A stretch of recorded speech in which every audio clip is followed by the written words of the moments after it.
On the morning of the 3rd of February 2026, a statement issued by Buckingham Palace arrived in the inboxes of royal correspondents across Britain with the particular quietness that the most consequential announcements so often carry. It was 2 paragraphs long. It contained no photographs, no ceremonial framing, no carefully choreographed visual backdrop designed to manage the emotional register of its reception. It was, in its surface appearance, the kind of administrative communication that the palace issues dozens of times each year without generating more than a footnote in the daily news cycle. Within 20 minutes of its arrival, the phones inside every major royal household in Britain were ringing simultaneously.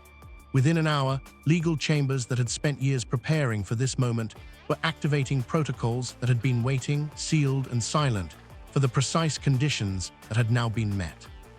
Prince William had been named the sole beneficiary of one of the most significant, most secretive, and most carefully protected private estates in the entire history of the British monarchy, and the world, for the first time in 80 years, was about to learn that it had existed at all. Before we begin today's royal update, I want to take a quick moment. Many of you watch these videos but haven't subscribed yet, and you don't want to miss the latest developments and fascinating stories from the world of royalty. Subscribing is completely free and keeps you updated as everything unfolds. While you're here, tell us, where are you watching from? Share it in the comments. It's amazing to see viewers joining us from all around the world. The Cedar Estate is not a name that appears in any public registry. It does not feature in any ceremonial record, any official royal calendar, or any of the institutional documentation through which the monarchy accounts for itself to the Parliament and the people it serves. For over 8 decades, it existed only in the whispered conversations of the most senior and most trusted courtiers, passed between those who knew of it with the particular care of people who understood that the knowledge itself carried a responsibility. It was purchased quietly in 1944 by King George VI in the darkest and most uncertain chapter of the Second World War, and it was purchased with a deliberateness of concealment that went far beyond the ordinary privacy protocols of the royal household. No registry listing was filed, no media report was permitted, no ceremonial acknowledgement of any kind was made. The estate was designed, from the moment of its acquisition, to disappear. And for 80 years, with a discipline that spanned 4 monarchs and generations of institutional guardianship, it did exactly that. To understand why a secret of this magnitude was maintained for so long, one must first understand what the Cedar Estate actually contained. The briefing notes shared with senior members of the Royal Correspondent Guild on the morning of February 3rd left even the most seasoned royal historians momentarily without words. At the heart of the estate, nestled deep within the Chiltern Hills on the border between Oxfordshire and Buckinghamshire, lay an archival collection of a sensitivity and a historical significance that no public institution had ever been permitted to assess. Within reinforced steel vaults and beneath carefully preserved floorboards sat 186 oak chests filled with personal wartime correspondence and confidential communications that had never passed through the hands of official government censors. These were not polished diplomatic dispatches. They were the private thoughts of kings and queens written in the heat of global crisis, free from the carefully managed language of statecraft and stripped of every veneer that public record demands. Alongside them sat 72 previously undisclosed royal portraits, among them never-before-seen oil paintings of King George VI during the height of the Blitz, and intimate depictions of Princess Margaret that captured dimensions of her character the public had never been permitted to see. And at the center of it all, the discovery that sent the deepest shockwaves through the diplomatic world were 14 sealed audio recordings of Queen Elizabeth II in private dialogue with some of the most towering figures of the 20th century: Winston Churchill, Nelson Mandela, Ronald Reagan, Charles de Gaulle. These were not speeches, they were conversations. One senior archivist, who had devoted over 30 years to the Royal Archives at Windsor, described the Cedar Estate collection in a single phrase that has since been quoted in every serious analysis of this moment. "This was not a museum of history," he said. "It was the raw, unfiltered architecture of royal memory. Why had the Queen protected it so completely and for so long? The answer is not complicated, and it is not shadowed by anything that requires apology. The Cedar Estate represented the part of the monarchy that does not belong to the state, the part that is not funded by the taxpayer and therefore carries no obligation of public transparency. It was a sanctuary where the weight of the crown could be set aside, where the mask of sovereignty was permitted to slip, and where the private soul of an institution that must always present a composed and managed public face was allowed to simply exist without performance. Elizabeth had understood, with the clarity that characterized every significant decision of her reign, that the survival of the monarchy across the turbulence of the modern era depended not only on what it showed the world, but on what it protected from it. The Cedar Estate was that protection made physical, and she had spent years, quietly and without announcement, identifying the one person she believed capable of guarding it against the pressures she could already see assembling on the horizon. What she had seen in that person, and what she had done to ensure the estate reached him intact and impenetrable, was a story that the morning of February 3rd had only just begun to tell. Between the years of 2017 and 2021, while the global media consumed itself with royal departures and public scandals, and the endlessly recycled drama of a family performing itself for the world, Prince William was engaged in something that generated no headlines, attracted no photographers, and appeared on no official court circular. On private weekends, whose existence was known only to a single security officer and a small circle of the Queen's most trusted household staff, William would arrive at the Cedar Estate in a nondescript vehicle, step out without ceremony, and walk into the archival chambers of a property that the outside world did not know existed. What he did inside those chambers was not ceremonial, and it was not performative. He immersed himself in the granular detail of the monarchy's most protected history. He personally refiled hundreds of wartime letters from Second World War soldiers, documents that had remained untouched for over 70 years. He catalogued naval dispatches from the 1940s with a methodical patience that archivists who later reviewed his work described as extraordinary. He repaired moisture control systems, protecting vellum manuscripts and oil paintings of incalculable historical value, working alongside preservation specialists who had been sworn to a silence they maintained completely.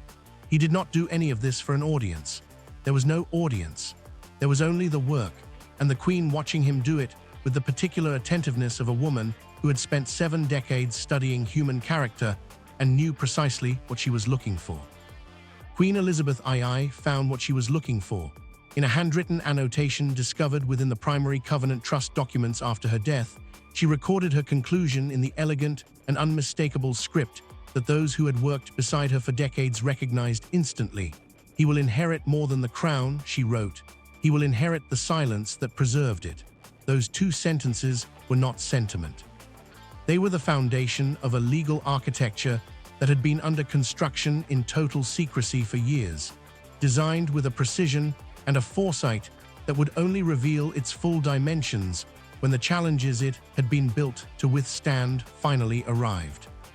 The Cedar Estate was placed under a private legal mechanism called a Covenant Trust, created in 2020 and filed under Charter Seal 142, witnessed by only 3 people, and containing a delayed activation clause that would trigger only when 2 specific conditions had both been satisfied: the conclusion of the Queen's state funeral and the moment William was publicly and legally recognized as heir to institutional responsibility. On the morning of February 3, 2026, both conditions had been met. The property passed to William in full and exclusive guardianship, effective immediately, with no loopholes, no shared management provisions, and no room of any kind for negotiation or appeal. What Camilla had been doing during those same years was a different matter entirely. The Windsor Cultural Legacy Center, as she described it in internal memos that would later find their way into the hands of people who understood their significance, was presented to those who received it as a vision of soft cultural power. Gourmet retreats celebrating British culinary heritage. Literary salons emphasizing the narratives of female royals throughout history. Small group historical tour through the ancient cedar groves. It sounded respectable. It sounded considered. It sounded, to anyone receiving it without the context of what it was actually proposing to do to a property that had protected 80 years of sovereign secrets, almost reasonable. Tom Parker Bowles looked at the Cedar estate and saw something with no resemblance to any of that. Private memos reviewed by royal insiders show that he had been developing a comprehensive commercial vision for the property long before the Queen's will was ever made public. A Michelin-grade tasting restaurant installed inside the historic hunting lodge, a building untouched since the reign of King George VI. An artisanal food brand named Royal Wild, built around cedar-aged cheeses, wild trout from the estate's streams, honey from its meadows, and seasonal Highland wines. A private club model hosting elite high-ticket gatherings for exclusive guests that would have transformed a sacred royal archive into a premium hospitality brand. For those who had guarded the Queen's secrets across generations, the proposal was not merely inappropriate. It was, in the precise word used by one senior archivist who learned of it, sacrilege. The first crack in Camilla's confidence appeared on the 18th of October 2025, when a leaked briefing note confirmed what palace insiders had quietly suspected for months.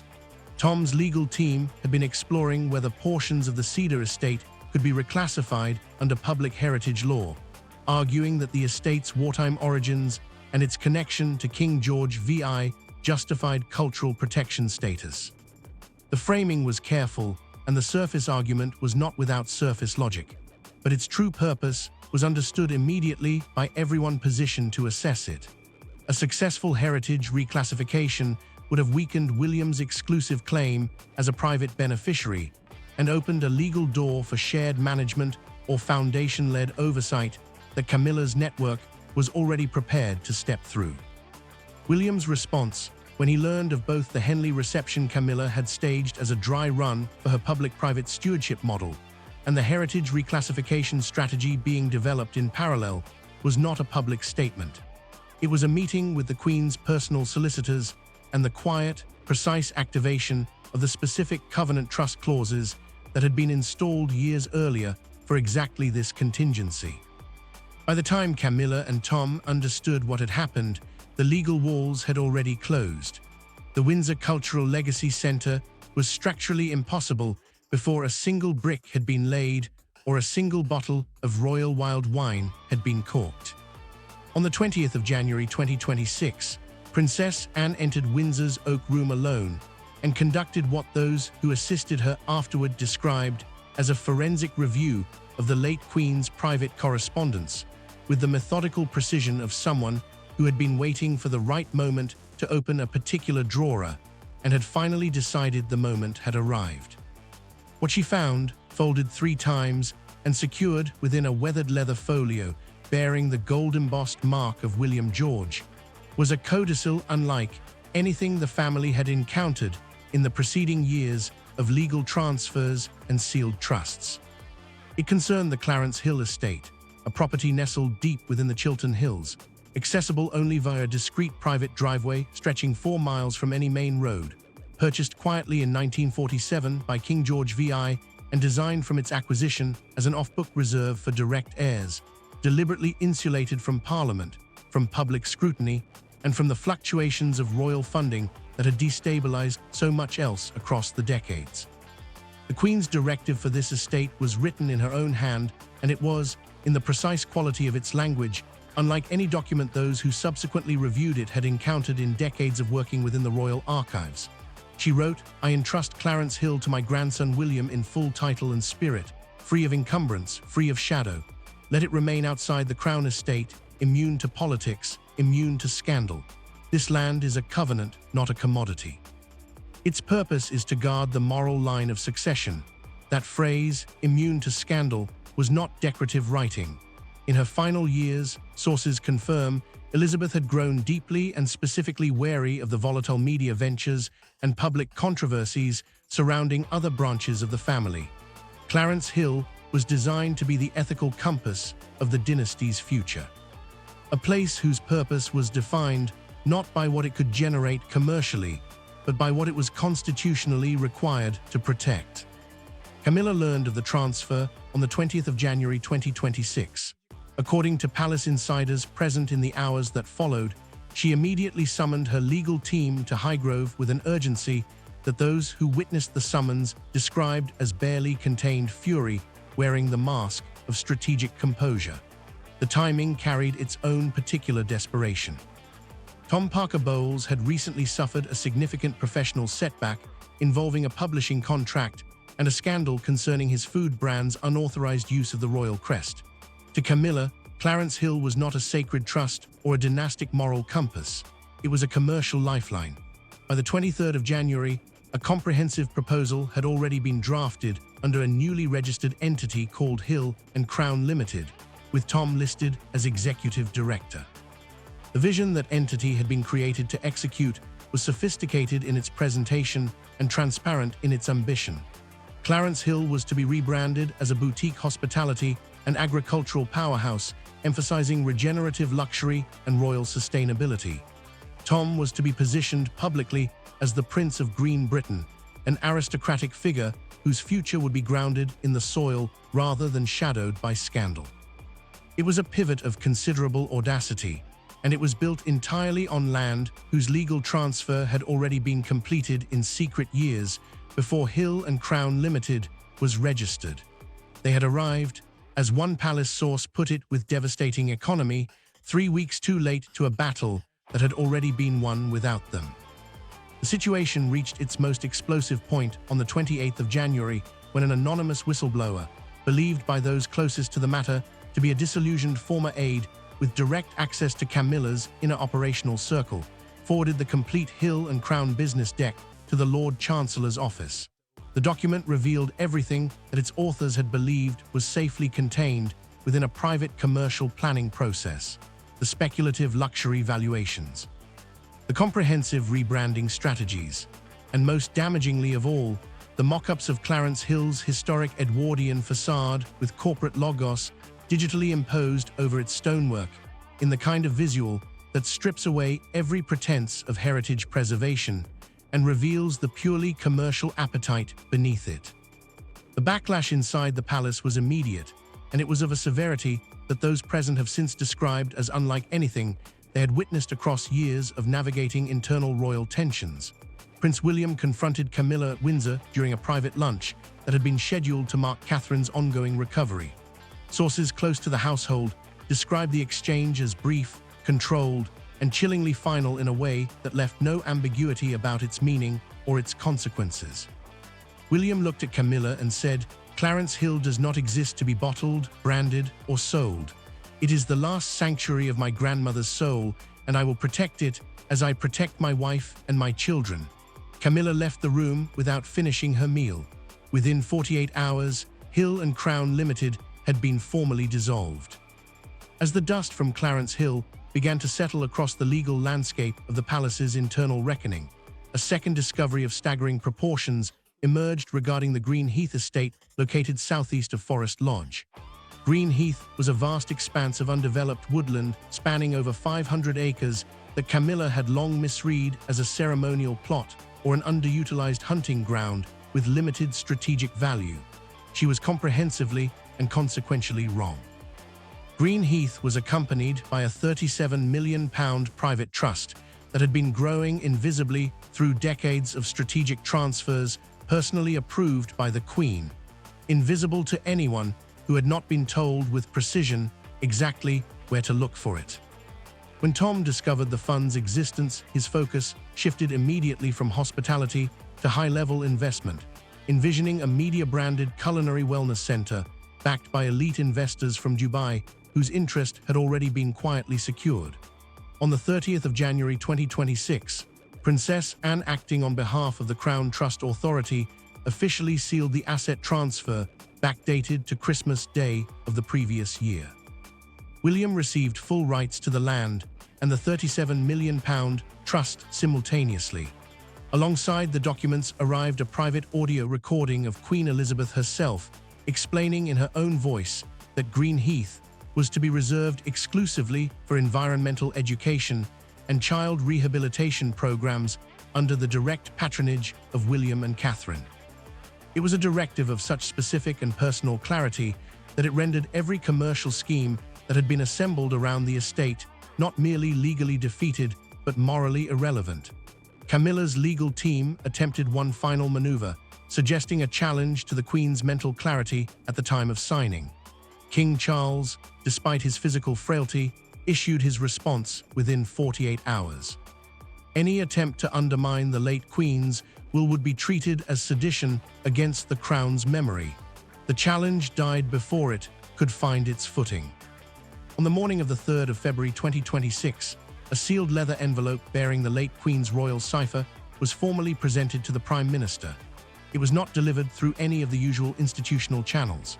It arrived by private royal courier, carried by a single aide who had served within the Queen's household for 23 years and who had been entrusted with this specific delivery by name in the sealed instructions left alongside the document itself. What the envelope contained was the confirmation of the final transfer in a sequence of legal moves that had been building, estate by estate and clause by clause, toward this precise and irreversible conclusion. The Oakage estate, a pastoral fortress bordering the Thames forests and containing within its ancient grounds the ruins of a Tudor chapel that had stood undisturbed for 5 centuries, had passed in full and permanent title to Prince William. Its material valuation of £18 million was, as every person present that morning understood without needing to be told, entirely beside the point. Oakage was not valuable because of what it was worth. It was valuable because of what it had meant. It was the cradle of William's earliest summers. The place where, as a small child absorbing a world far larger than he yet had the language to describe, he had first begun to understand what it meant to belong to something that would outlast him. Queen Elizabeth had retreated here during the most turbulent chapters of her family's modern history, not for display and not for record, but for the particular restoration that only complete privacy in a beloved landscape can provide. It was her hearth. And she had chosen, with the same foresight that had governed every transfer that preceded this one, to place it in the hands of the person she trusted most completely to understand what that meant. The anticipatory obstruction clause, when it was read aloud to the senior royals assembled in the green drawing room that morning, produced a silence of the kind that those present have since struggled to describe in language adequate to its quality. It was buried within the private will, with the deliberateness of something placed exactly where it needed to be found at exactly the right moment. The clause explicitly nullified any legal challenge to the Oakage estate made by individuals outside the direct Windsor bloodline or by those who had married into the family after the year 2010. Its targeting was surgical, its language was unambiguous, and its effect, in the room where it was received, was total.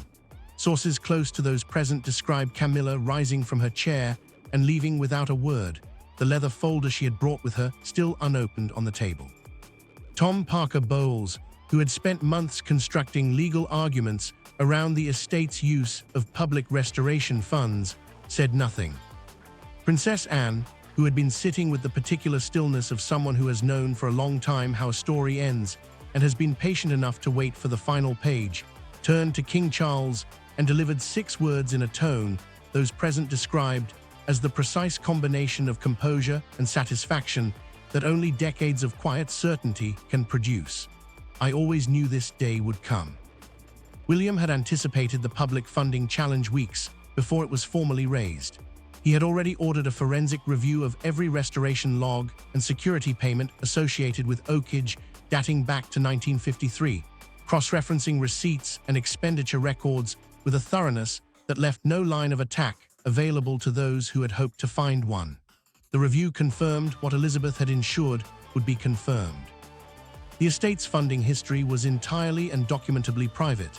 Every restoration, every security arrangement, every structural improvement made across 7 decades of careful stewardship had been financed through private sovereign means that carried no public obligation and created no public claim. The legal fortress was complete. That evening, with no cameras present and no press office notified, William arrived at Oakage with Catherine and their 3 children. They walked the grounds as its official stewards for the first time, moving through frozen gardens and along ancient tree lines in the particular silence of a family that understands the weight of what they are inheriting and does not need to perform that understanding for anyone. George, standing at the top of the old watchtower ruins and looking out across the estate as dusk settled over the Thames forests below him, asked his father a question that those present have said will stay with them for the rest of their lives. "Will this be ours forever?" William's answer was calm and certain, "As long as we protect it." A letter arrived later that evening from Sir Jonathan Arborfield, the late Queen's personal solicitor, containing one final passage written in Elizabeth's own hand that rendered every legal maneuver, every commercial scheme, and every ambition that had been assembled against these transfers not merely defeated, but permanently and eloquently answered. She wrote, "If ever this estate is challenged, let it be known, Oakage belongs not to power, but to patience. Let the one who bore the weight of the crown's future, not the burden of entitlement, carry it forward." It was signed simply, Elizabeth R. The battle was over. The Queen's final word had been spoken, and it was a word that carried within it the full weight of 80 years of foresight, patience, and the particular kind of love that expresses itself not in ceremony, but in protection. William had the estates, he had the mission. And he had the documented certainty of a woman who had watched him quietly, assessed him completely, and trusted him absolutely with everything she had spent a lifetime building and a lifetime protecting.